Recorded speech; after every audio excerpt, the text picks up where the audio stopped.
All right, coaches, good morning. I hope everybody's having a great day. Today, I am starting what I want to do every day, if not just once a week, a teaching tutorial of something that I've been going over for that day to try to get my teams ready for the season. I'm going to try to keep them short because I want to hold your attention span the whole time. So if you guys have any follow-up questions, please ask them. I'm also going to break today's stuff down into smaller videos as the week goes on, but this will just be like an overview of some of the things that we're going to be learning this week or whatever over the next few days. And things that I really think you should be aware of as you start to plan out your season. Okay, so right off the bat, let's talk about the flow of teaching. These are the things like where do I start and where am I trying to get to, right?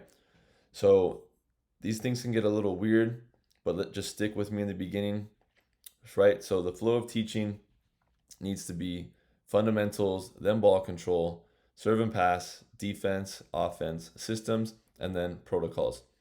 Now, I wrote it in two different ways because, like I said, it can get a little bit weird. And some of these things, it's like, really, should I do this first or should I just like they're like days apart, or sorry, days apart, or like maybe one drill apart. But just like we'll explain the system right now, okay? So right off the bat, you have a team. They don't know what they're doing, or they really know what they're doing. We should always establish our fundamentals of serving, passing, and setting, the basic contact points of the game.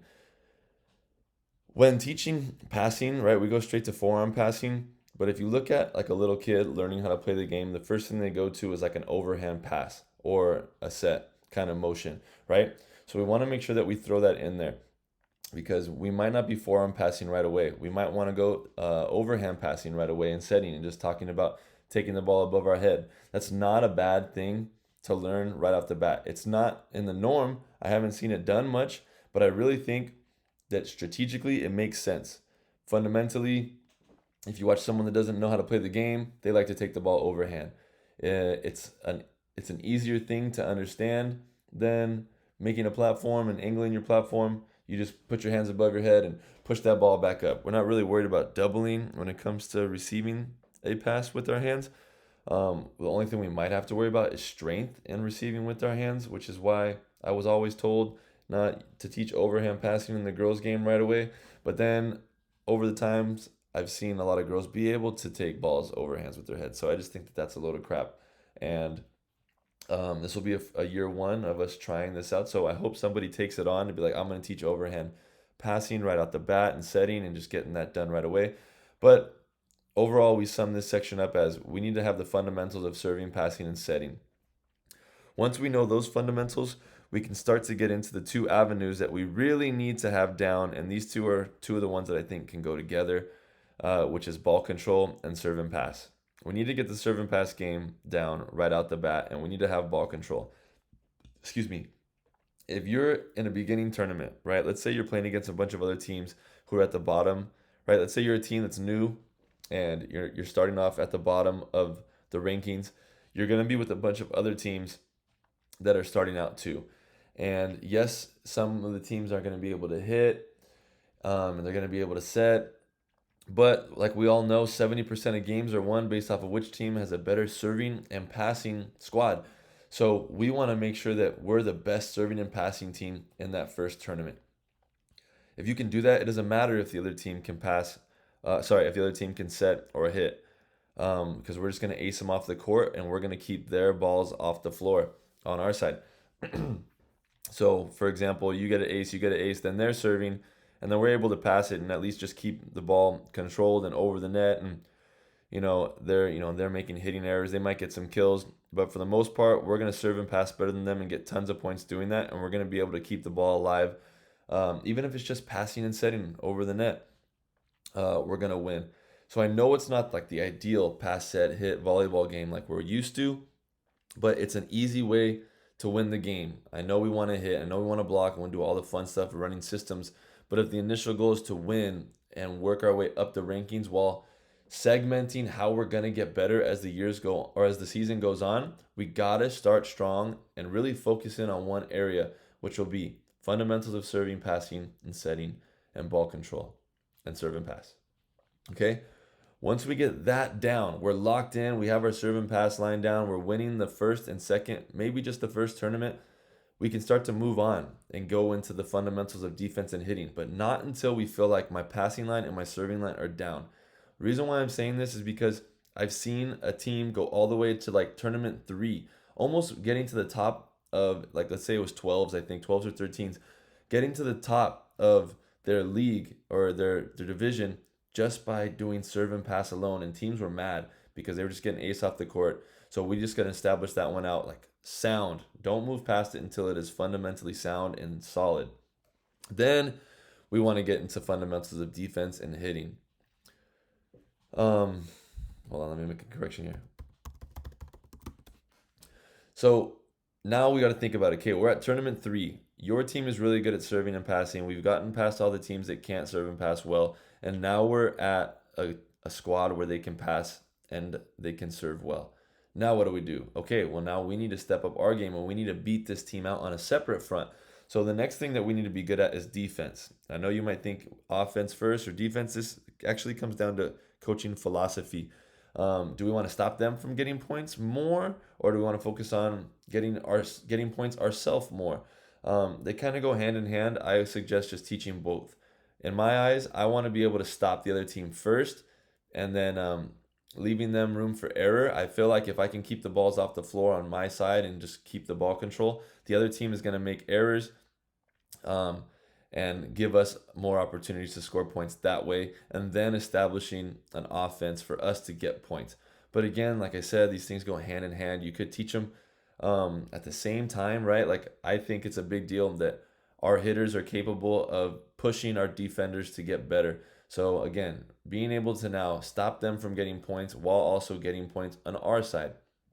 Now at this point, we're still just like doing a 6 rotate around the court rotations. If you're a team that's just starting now, if you're a developed team, right, you can be doing rotations at this time with set positions while just still locking in your defense and hitting and serve and pass. But let's say you're a brand new team. I don't even think you should learn rotations yet. It's not important. It's not worth any practice time. It doesn't make us any better at this point. Yes, you think it does because you've played the game and you've had played rotation always, but it's not an important part of the game just yet. Not even establishing positions just yet.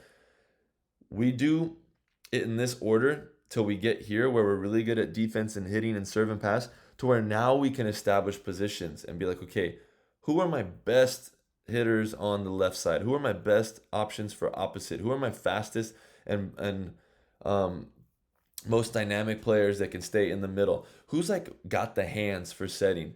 And then we start to put them into positions. And now that we have them in positions, we can start to add rotations. And they don't have to be the generic rotations. You can modify them to work for you and make them more dynamic as your season goes on, okay? But now at this point, this is when we should start to put them into positions and teach them rotations and putting them into systems. So what do I mean by systems? Um, you know, in rotation 1, we're going to set up like this, and this is the offense we're going to run. This is the offensive system we're going to run. We're going to have a 4 ball, a 2 ball, a 5 ball, a pipe ball, and a D ball, right? Or whatever. You can make that more dynamic as the season goes on, right? On free ball situations, we're going to go with a go ball, a 3 ball, or a back 1, and then a 5, or a beach ball, or the oppo coming around to do something else, right? Like, what is the system? What are we running, right? And we do the same thing for defense. When the outside on the other team gets set for a team that likes to hit angle, we're going to have our left back shift into the corner, and our off blocker is what? They're going to cover tip, or are they going to come more towards the hard angle? Where does the team like to hit? Do we have systems for this? And we should have multiple systems for this. We should have a generic one, right? Let's say you're a beginning team. We should have a generic system that you're just teaching right off the bat. This is our system that we're going to run and go with. But as the teams you are playing with develop out, you might want to add different systems. In the beginning, most teams are just going to hit the ball high and in the middle of the court.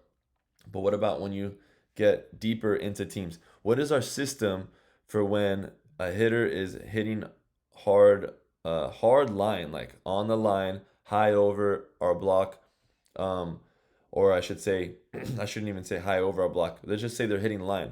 What do we want to do? Is it best case scenario? Do I have the blocking potential to have my blockers go all the way to the line and close that out and move my defense around them?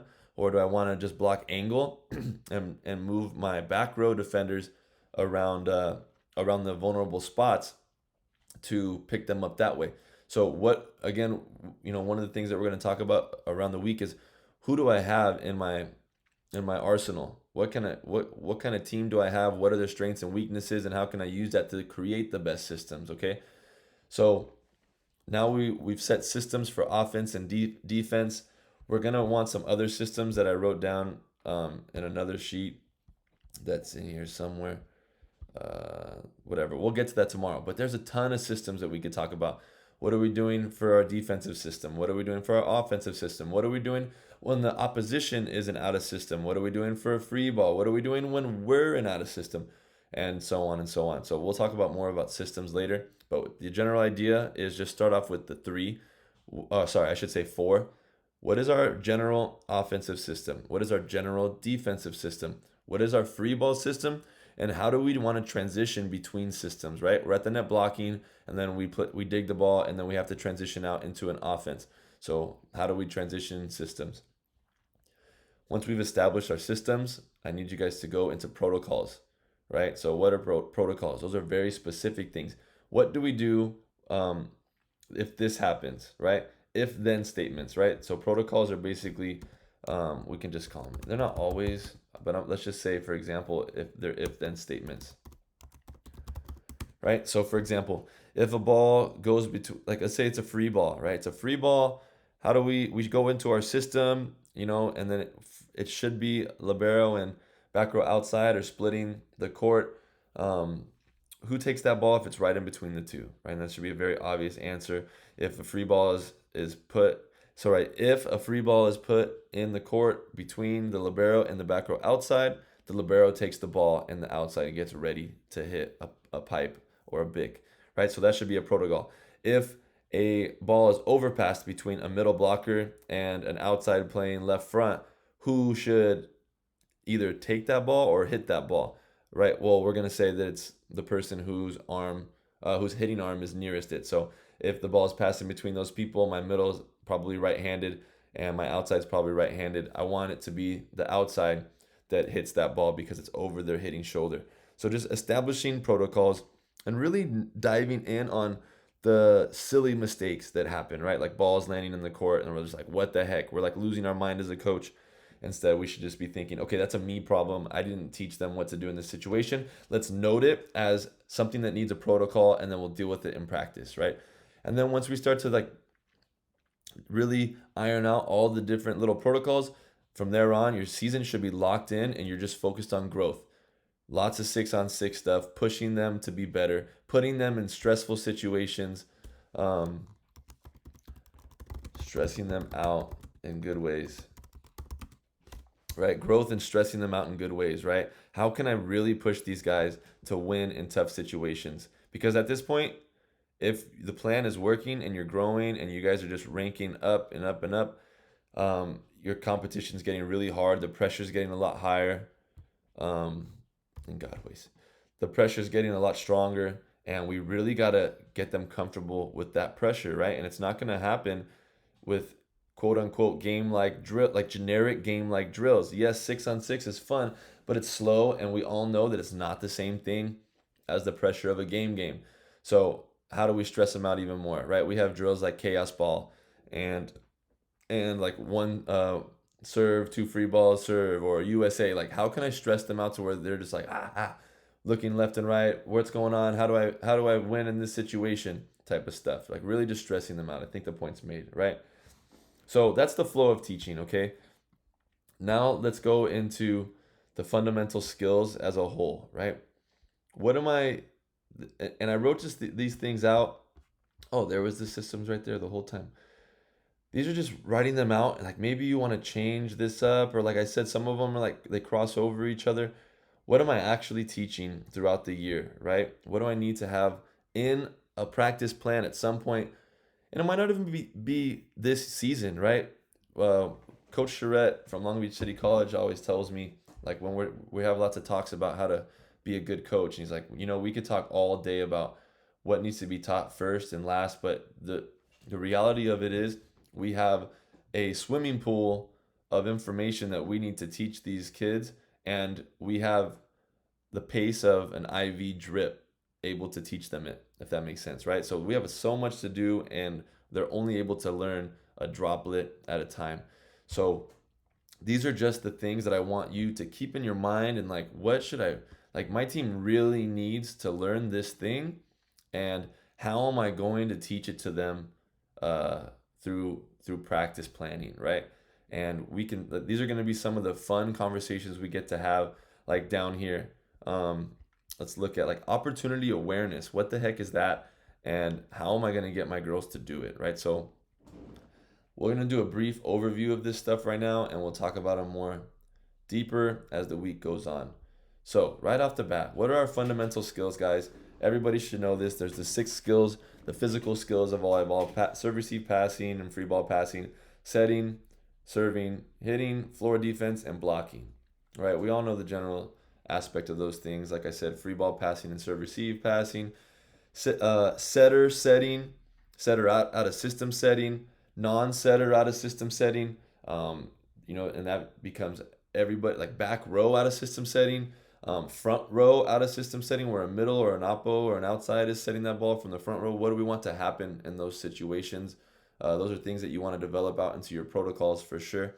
Serving, just a basic, if I'm teaching 12s, making sure they understand underhand serving, and why do we want to teach them underhand serving? So that way they understand how to rotate their body correctly, and that we don't go straight into an overhand serve where they're stepping with the wrong foot forward to create torque. We want to teach them how to create torque properly.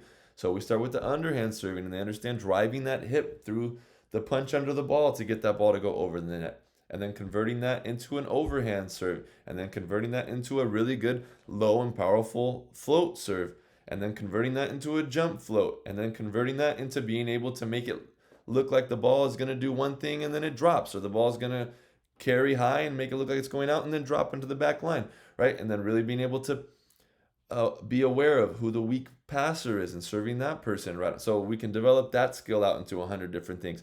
Hitting. What are my hitting protocols? What do we want to teach first when it comes to hitting? Like for me, I really think that teaching tipping, like even offhand tipping should be taught first. Like keeping the ball in front of you and pushing it over the net with your left arm while your body's open, and then turning that into, my bow and arrow, and then tipping that ball over with my hitting arm.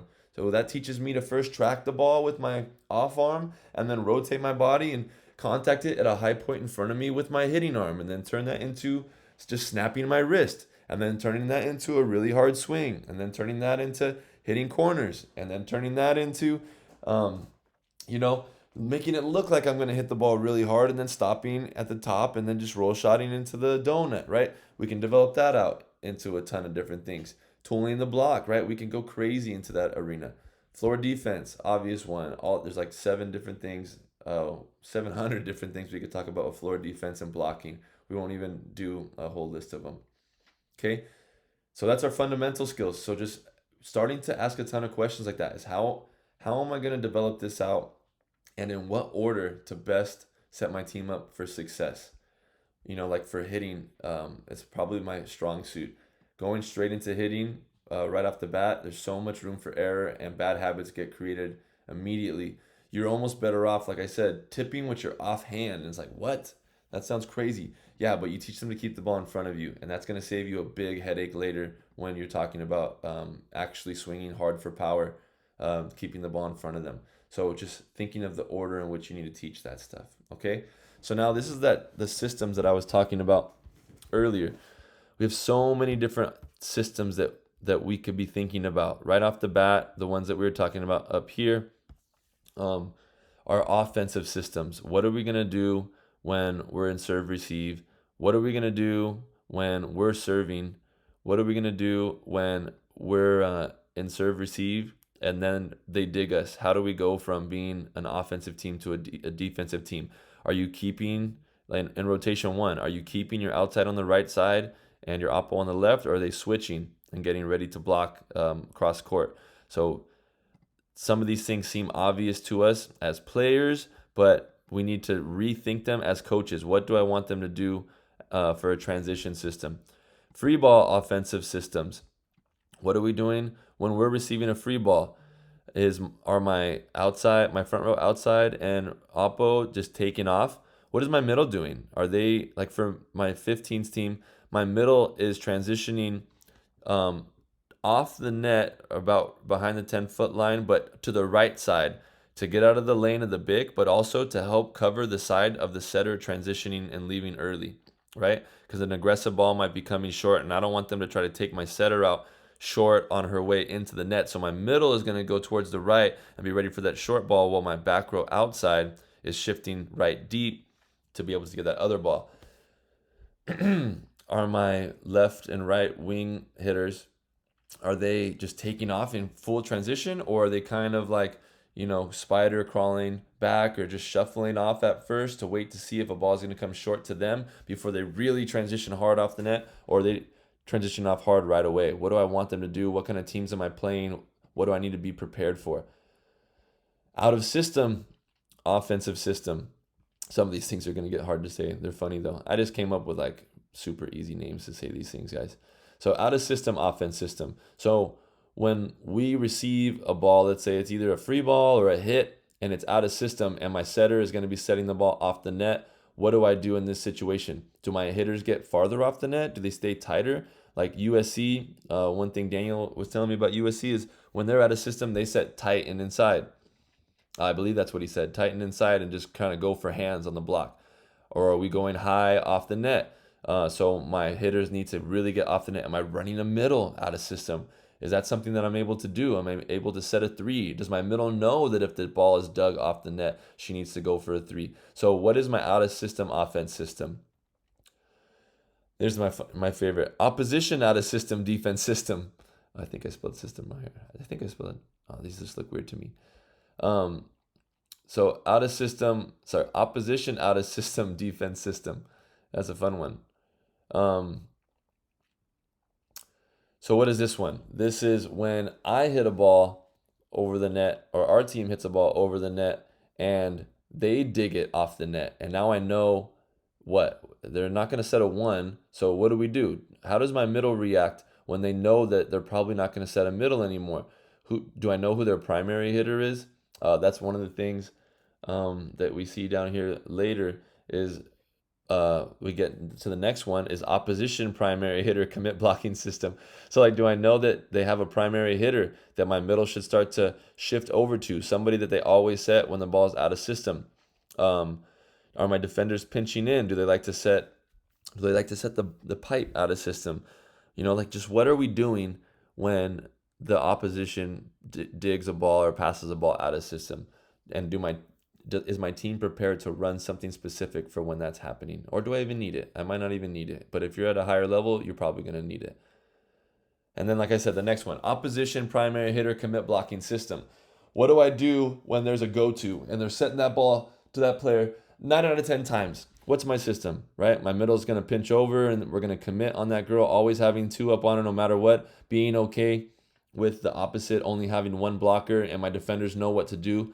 My back row defenders know what to do. If my front row outside is solo blocking the oppo, we know that we're going to try to go all the way to the line and make that oppo swing angle, and we're going to shift the back row defenders this way. And then what do my middle and oppo do to cover short balls? I just gave it away. They're going to cover short balls, but where do they stand to cover the short balls when that oppo is hitting? So just what do we do when we're commit blocking on a hitter that's always getting the ball, and how are we prepared for the solo block for the other hitters if they do get set? And this is if we even decide to do a commit block, if it's necessary.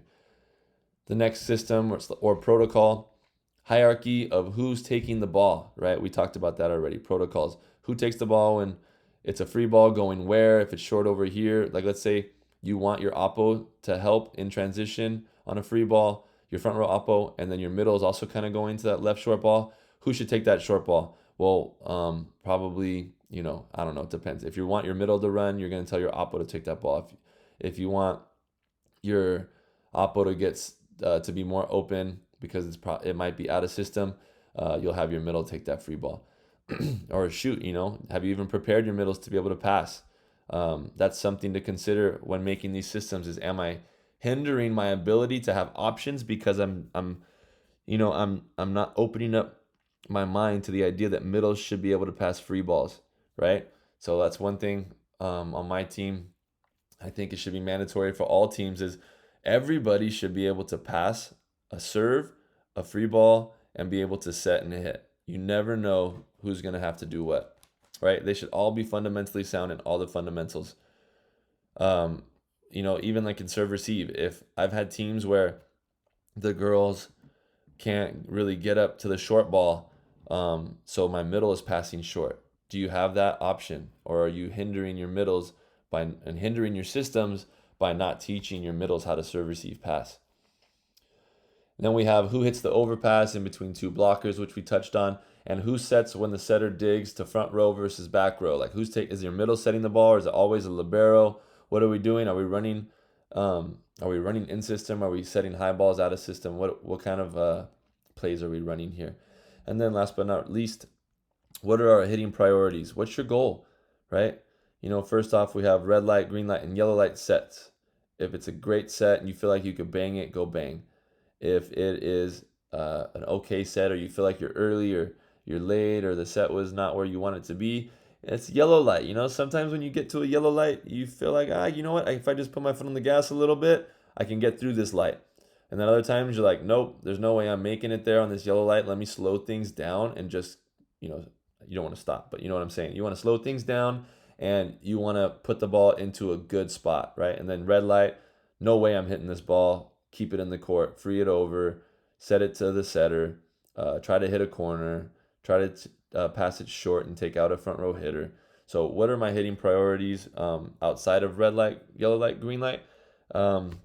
We have it in another sheet, which we'll talk about next time. But basically, we need to know our hitting priorities. It should be hit the floor, right? Hit the wood. USA Volleyball says aim for wood, aim for the hardwood.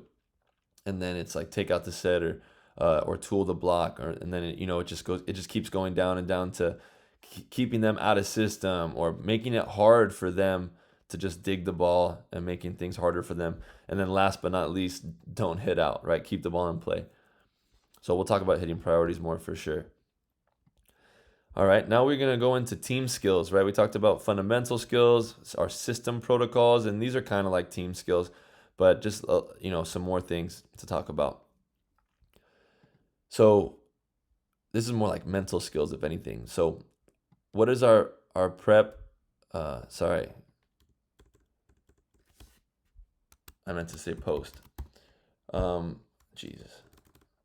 Pre/post point communication. This is our huddles. What are we talking about? Are we complaining? Are we being embarrassed that we messed up? Or are we saying, okay, this happened because of this and I'm going to fix it by doing this? Or we just like, a communication between the setter and the hitter. My bad. I thought we were going here. I'll fix it for this. Just what is or like for the next play, watch out for that girl. She likes to hit this spot. Blah, blah. Like just pre and post point communication. This is where it gets fun for us. All this stuff is easy when it comes to planning practices to teach these things. Very easy. Now this is where it gets hard. How do you teach these things? Right? So pre and post communication. It's going to take a lot of dialogue between coaches and players to really talk, like really nail down what is it that we should be talking about in those huddles. And it's going to take you pulling yourself out. And I know a lot of times we want to just be like, do this, do that. And then but you're teaching your team to look to the bench when things go wrong. And we don't want that because there's times where it's like, shoot, I don't even know what to say, or I'm not out in the court. It's making it really hard for me to communicate with the kids. Or you get into a bad place mentally and you're just like pissed off and they're looking at you and you just like scream at them and you don't mean to scream at them. And then now they're worried about the other team on the other side being mad at them, trying to beat them up. And then they look to the coach and coach is yelling at you. And then, your players are also imitating you. So like they're all pissed off at each other. And it's just like you're being attacked from 3 different sides now. So teaching them how to communicate in the huddles is great for many reasons. I don't even talk in timeouts unless I have something that I really think they should know that I'm probably the only one that noticed it. I'll be like, okay, bring it in. I want you guys to think about this.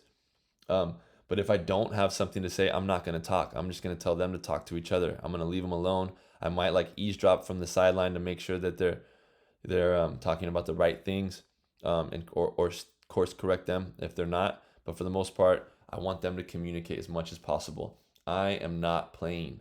I am just I am on the sideline running the show, um, and we'll talk about that in a second. But you know what I mean. So the next skill is reading. Are they able to read not just as an individual but as a team, right? Um, what are we seeing, and what's going to happen? Are we watching the ball, right? We'll talk about individual stuff over here later. But just reading the game and having mid-game conversations about what's going on. We can't just communicate pre and post points, right? We need to be able to talk and read mid-game, and as soon as you see something, call it out so everybody is on the same page at the same time, or at least knows the information that you know. You know, because one player might know that there's a tip coming, another player doesn't, and you don't call it out and they missed the tip because you didn't say anything. Or two players might both in their head see a tip.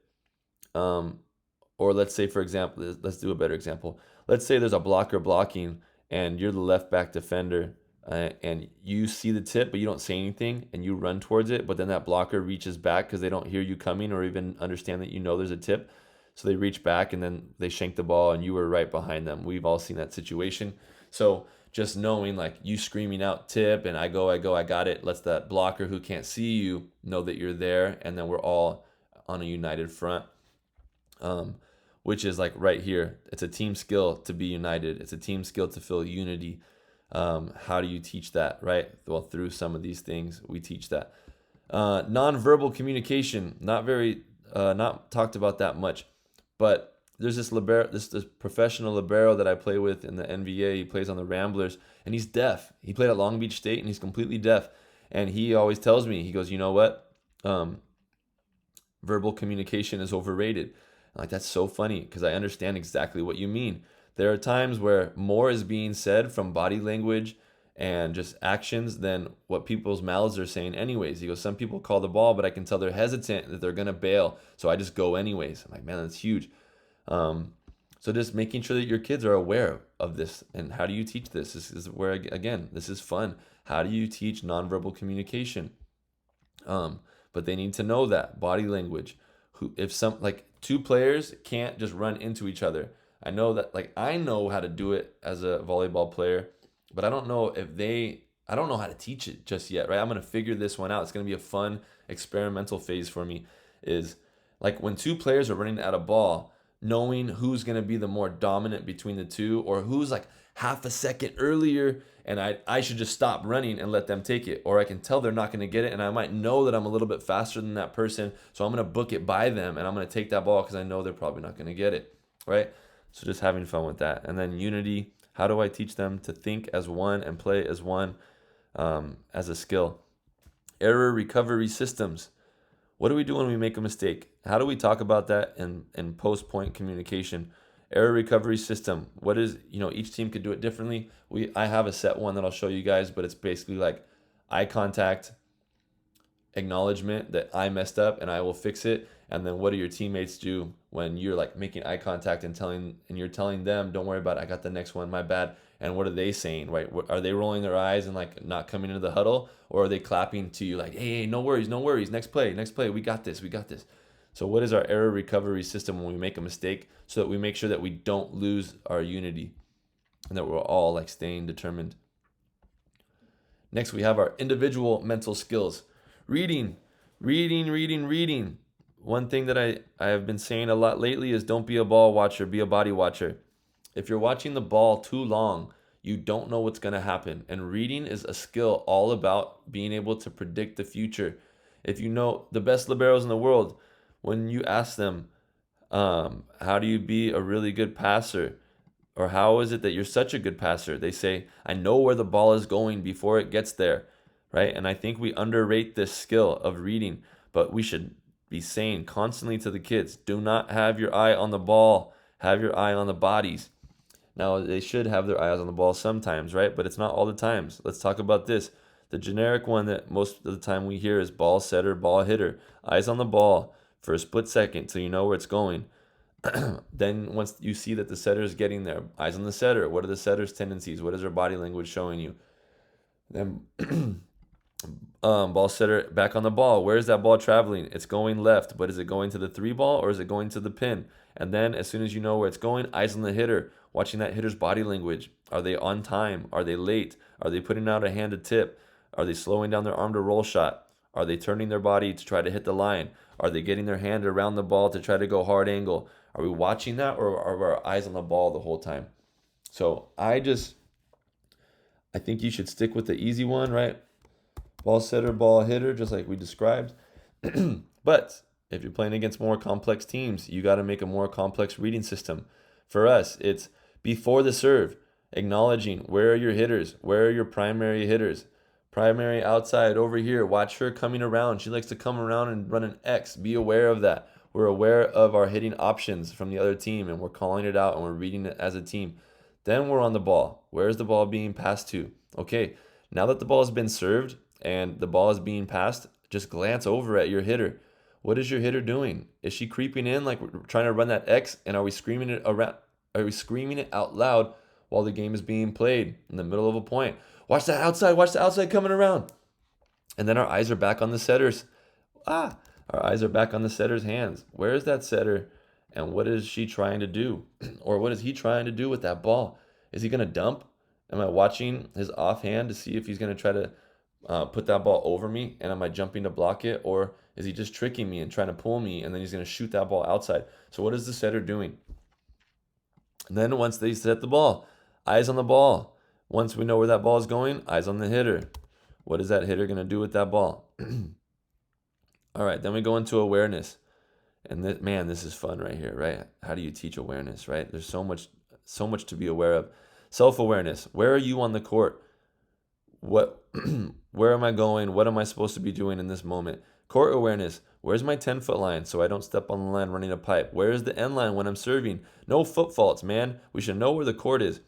Know where the net is so you don't jump and hit the net. Or know where the net is so that way, if it's a tight ball, knowing where to jump so that way you can still try to swing at that ball and not hit the net, and instead trying to do that stupid pass the short ball where you're tight to the net, over the net, and then it goes into the net stuff.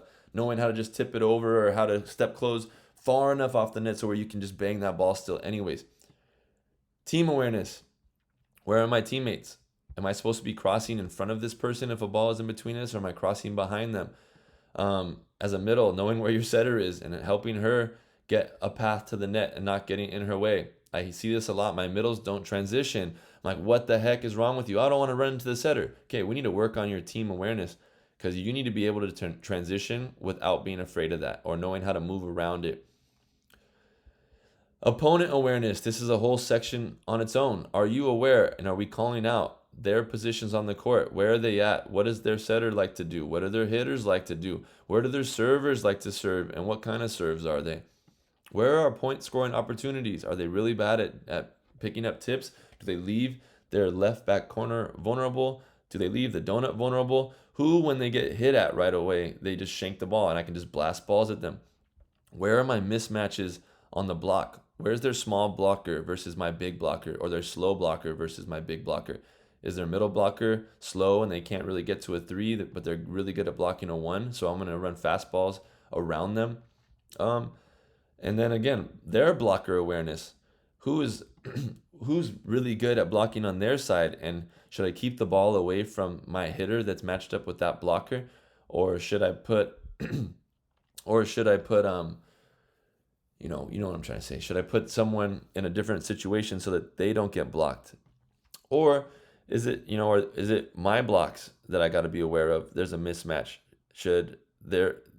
Let's say their primary hitters on the outside, but my oppo is not a good blocker. Should I put my outside to go right? So just having an awareness of our block or the mismatch or how big their block is and all that good stuff.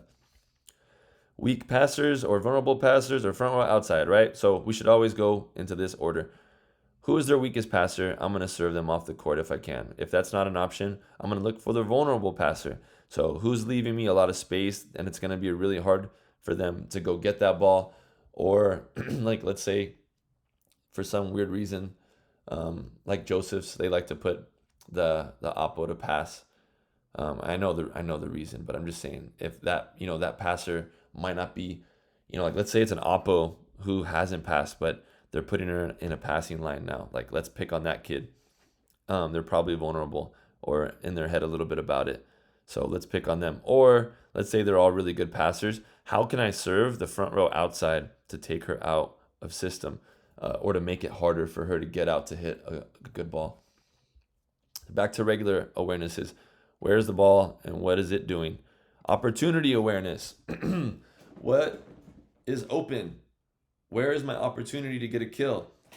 Am I aware that, like I was saying earlier, if it's a tight set and I have good court awareness, do I see the opportunity to bang this ball? Am I aware of the hole in the block that I can crank through? Do I see the opportunity that, yes, it's a tight ball, and to not just get afraid, but to push that ball into their block and off and out? Am I able to see their fingers and swing off of their hands, right? Am I aware of the opportunities to score points? Or what's another good example? Let's say, the setter is receiving a short ball or for some reason freeing over a short ball, and then you see, oh, she's short. I'm going to push this ball deep real fast over and one for a kill. Or the dump. There's tons of opportunity awarenesses. And then awareness of time, right? This is a big one. Your timing for hitting, your timing for setting, your timing for passing. There's timing involved in everything. Are you aware of the fact that you guys are rushing into the huddle when you're losing points and they have a momentum? Or are we slowing down the pace of the game to try to slow down their momentum, right? So just awareness of time overall. And then these are just some mental habits that we got to teach, right? Are they being assertive, or are they hesitant and thinking somebody else is going to take the ball, or do they understand every ball is their ball? Determination. Are they scared, or are you teaching them that right here, risk versus reward is more important? Like, yes, it's a scary situation, but how cool would it be if you got this ball right now? And are they determined to get that opportunity? Are they determined to win? Are they more afraid of losing, or are they more excited to try to win, right? And then here we go. Again, these are hard and they need to be done, or else you're gonna have some sad kids on the court. Realistically positive, having a realistically positive mindset, right? When that ball is being set to you and it's game point, are they being realistic with themselves? Like, okay, I know I'm not the one that's going to jump 50 inches off the ground and bounce this ball, but I can definitely get a kill by tipping this ball here. I can win this game. I'm not being over positive to where it's not possible. I'm being realistically positive. I can do this. I can win this game if I just think about my strengths, right? There's a way for me to win this game. I know what it is, right? Being realistically positive. Ownership equals power. Don't blame somebody else for a mistake. If you take ownership and if you find a reason why it was your fault, and like not putting a negative connotation on the word fault, but ownership of the situation, I can make this better. If you don't have ownership, then you start to feel inferior and like you can't do anything and you feel lost and anxious because there's nothing you can do because it wasn't your fault. You have no way of changing it. But taking ownership and knowing that ownership equals power. Back to the unity, feeling like you're a part of the team. Man, I know so many games that were lost because teams and individuals just didn't felt united. Understanding that risk versus reward aspect, forward thinking and strategizing.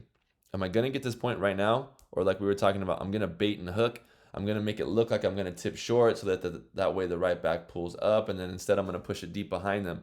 Am I forward thinking? Am I thinking like a chess master where I'm thinking 3 moves ahead instead of just one? Realistic self-assessment.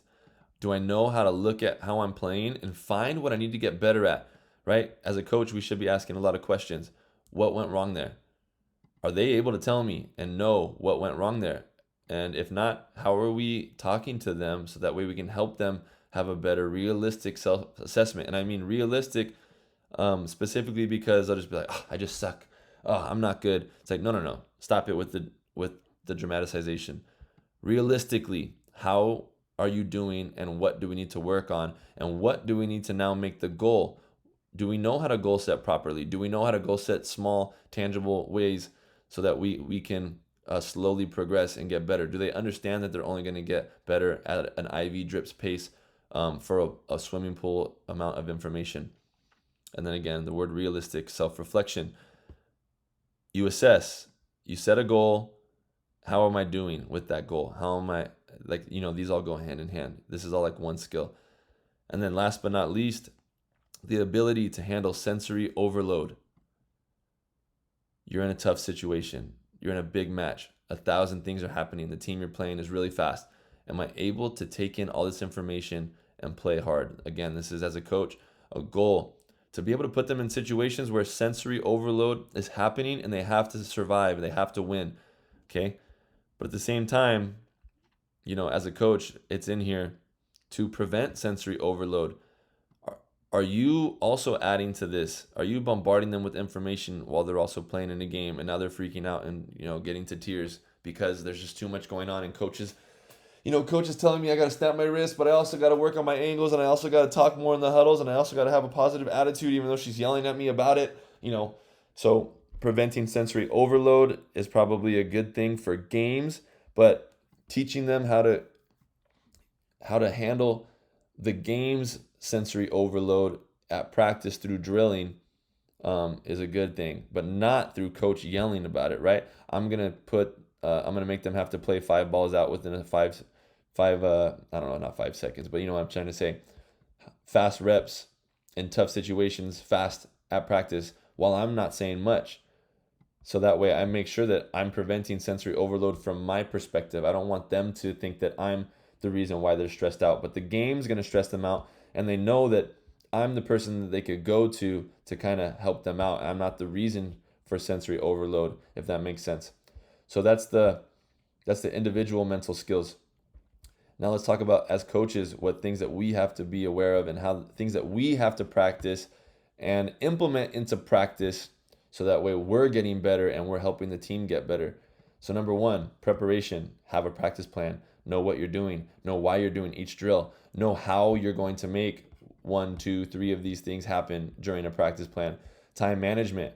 Making sure that we're not spending too much time or too little time on a drill. Making sure that we're maximizing repetitions. Making sure that a drill doesn't go longer than it has to, or if we do need more time on a drill, how do we now change the rest of practice so we still hit all of our markers and goals for the day? Team management. Is everybody getting an opportunity to get better?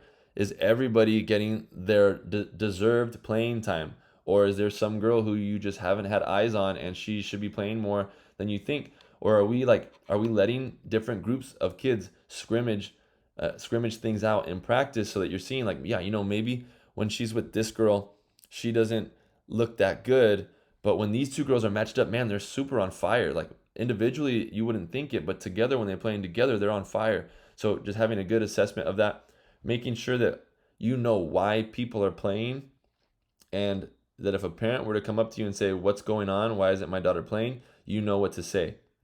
So just team management as a whole, having individual relationships with each girl and making sure that they feel loved and cared for is huge. We talked about preventing sensory overload, being patient because we have a pool of information that we need to teach through an IV drip, and also patience with the fact that they're going to make a lot of mistakes, and we need to be okay with mistakes.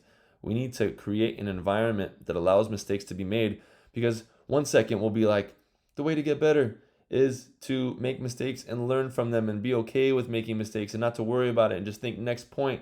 And then you're like, yeah, let mistakes go. And then you're in a game, you're like, what the H was that? Are you kidding me? How did that just happen? It's like, I'm very confused, coach. You want me to be okay with making mistakes, but then when I make a mistake, you lose your mind on me, and it makes me feel very anxious about making mistakes. But then you're also telling me I need to be able to make mistakes in order to grow. It's very confusing. So we need to make sure that we're being patient and that we're creating an environment that allows mistakes to be made, because it's a long-term game that we're playing. We don't need to win all of the games as much as we want to. We need to make sure that they're okay with making mistakes and that they're better from those mistakes, that they're learning from those mistakes, and they're not getting upset with those mistakes. And that's going to take us being patient. Okay? This will help with that. Understanding what your role is, right? What is our role as a coach, right? That's all these things right here. Our role as a coach is, most importantly, in my eyes, to balance the scales. Okay? Think of it like this. right? A lot of times coaches think that they're the leader, that they're the captain. You're not the captain, okay? You're not the leader. A lot of the girls need to be leading in their own ways, right? More than just one person needs to be leading. They need to be leading themselves. We're let's look at it like as if it was like an airline, right? We are not flying the ship. Jeez, man, flying Dutchman. We are not flying the plane, right? You are not flying the plane. You are ground control. You are not trying to win the race, but keep them on course. And this is very important that we understand this. Okay? If my team is super hyped up and they're playing silly and we're losing points because we're just not focused, I'm gonna be stern and be like, yo, let's straighten out. Come on, we need to focus. Let's have fun, but let's stay on course. We need to remember our systems. We can't be playing sloppy volleyball. But at the same time, if they're too down or we're losing points because they're in their heads, I'm gonna be like, man, you guys are doing great. We're having so much fun. Like we just need to fix a couple of things, right? So they're down, I'm up. They're up but sloppy. I'm bringing them, trying to bring them into the middle. You get me? I'm balancing the scales. I'm keeping them on course.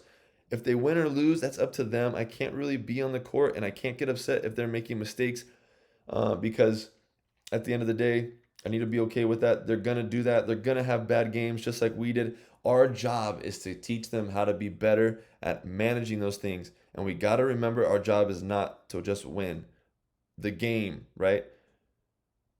It is, but it's not, right? Your goal is not to get mad at them for losing points. Your goal is to figure out how the next practice, how you're going to fix that so that it doesn't happen again, right? We got to take ourselves out of the moment. We got to be more into a forward thinking, long term scale. Like, okay, this is happening. I can't fix it right now. If I didn't fix it before this tournament day, I'm probably not going to fix it right now. So I just going to take a note of it. I'm going to tell them, you got this, right? Just breathe and focus and know what you're supposed to do, right? Hit that line, whatever, right? And I'm going to make a note. I need to work on this for practice next week and really help this girl or guy get better at this thing.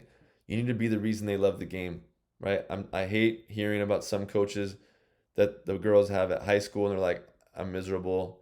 They're so mean to me. They don't know what's going on. I don't ever want someone to talk about a volitude coach like that. I want them to say to other people when they're not around you, this coach is amazing. I love my coach. I can't wait to go to practice and see my coach. And, and vice versa. Try to get them to be players that you love and care for and you can't wait to see. I freaking love my teams, man. I'm so excited to go to practice and I'm so excited to give them an opportunity to get better and grow and, go, kind of go through things that I went through and just end up loving their game and the experience. We need to be the source of knowledge, right? And we need to take pride in our work. If you show up and players are like, Coach, how do I do this? And you don't have an answer, you need to then, by the time you see them again, have that answer, right? And you need to be proud of your work. You need to be their source of knowledge. And at the same time, you have to have an eye for growth. Um, I know coaches that are doing private lessons with a kid and they'll be like, dude, I've had 3 privates with this kid. I can't figure it out. Can you just take a look at them and see what's going on? And then I'll look at them and I'll be like, oh, look, it's the slightest detail. Their elbow just needs to be a little bit more dragged back when they're serving this ball or whatever. Oh, dang, I didn't even see that, right? We need to get an eye for growth. Where do I understand the movements really good? Do I understand the fundamentals at a crazy level to like really look at a kid and be like, I know how to make them better. I have an eye to teach them more. I have an eye for growth, and I also have the source of knowledge to get them there. Okay, two very important ones. And then in combination with this one, we need to be motivational. I am a big believer that there are no boring subjects, just boring teachers. Teachers that make you not want to listen, teachers that make you not want to show up. We need to be motivational with the way that we're teaching. You got to be like, man, this makes me excited to learn history. This makes me excited to learn how to set. Okay, we got to be motivational. We got to make them believe in themselves. Um, just like this one, we got to be their number one believer in their potential. Okay, they gotta know, like, man, coach really thinks I could do this. Coach is motivational. I can tell coach thinks that I can be really good. So I'm gonna push myself in order to be that person that's great. As soon as coach starts to act like they're not good enough or they're not gonna be good, they start to believe it themselves. So we gotta make sure that we believe in their potential. And I mean, general, what's the word I'm thinking of? Genuinely, right? Like you gotta genuinely be happy when these girls do something small good. You can't be like, well, that wasn't a big deal. Like, no, no, no. Everything they do right is a big deal. You make a big deal about little things that they do well, they will love you forever and they will want to get that reaction from you more. If you brush off the good things they do, but make a big deal about the bad things they do, they're gonna be so paranoid about making mistakes and they're gonna belittle their progress because that's how you treat them. So we need to make sure that we're being the number one believer in their potential and their number one cheerleader and number one supporter and the person that makes them just feel great and loved and want to be there at practice. And then we already talked about creating an environment that allows for mistakes. We understand that one. And the last one, super important that we're the keeper of the pace. I see a lot of coaches kind of like slow things down for the players. And yes, that could be a good thing if you're trying to teach something. But if a drill is slow and your goal is to try to create chaos and kind of make them get through chaos and win, you need to keep the pace. You need to be making the drills hard and fast and making them hustle. If you see them walking and you're waiting for them, you're not teaching them a good habit. Throw the ball, put the ball in play anyways, and if they let it hit the floor, sorry, you need to run next time. Let's go. Next team on. 3, 2, 1. And by 2 or 3 times of that, the pace will pick up. Okay? So you need to be the keeper of the pace. You need to be understanding they need high reps. They need to be in stressful situations. I need to keep this game going, and I understand that after a few errors, they're going to start to pick it up. And if I need to, I'll stop the drill. I'll have a conversation about it without getting upset because I'm trying to stress them out on purpose. I'm trying to make them do hard things. So I'm going to stop the practice and be like, hey, bring it in and tell them, I'm trying to stress you out. These are the things that I see that are going wrong. We need to fix A, B, C, and D. Does everybody understand what we're working on at this moment? Great. Let's get back out there. You guys got this. Here we go. Blow the whistle. Drills back on. Push, push, push, push, push. Okay? So this was a long, long video, all right? But it's all necessary information. We need to be thinking about these things. Watch this, learn this, and I want you guys to ask me questions so I can come up with more videos. This is the longest one that I'll have. I'll try to keep them a lot shorter than this, but like I said, I wanted to get all this out today. So yeah, watch this video, learn this video, ask me questions, and I'll see you guys at the next video. Have a good day. Peace out.